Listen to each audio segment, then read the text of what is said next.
प्रमाणाचं म्हणतायत, की किती क्रूरता केली आहे त्याच्यावरती जजमेंट मिळतं का? असं तुम्हाला म्हणायचंय का?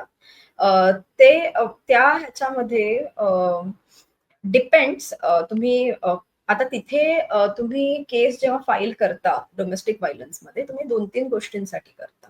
एक असते तुम्हाला अपत्य आहे, तर अपत्याची कस्टडी कोणाकडे राहील? हं.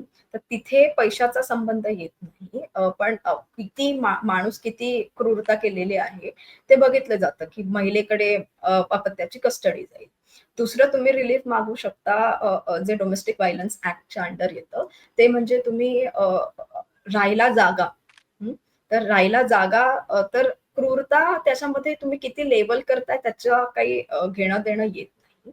आणि तिसरं येऊन जातं तुम्हाला रिलीफ मिळतं ते म्हणजे तुम्हाला पोटगी मिळते, की तुम्हाला मेंटेनन्स जे आपण म्हणतो, की तुम्हाला मंथली मेंटेनन्स मिळालं पाहिजे, इतके पैसे मिळाले पाहिजे.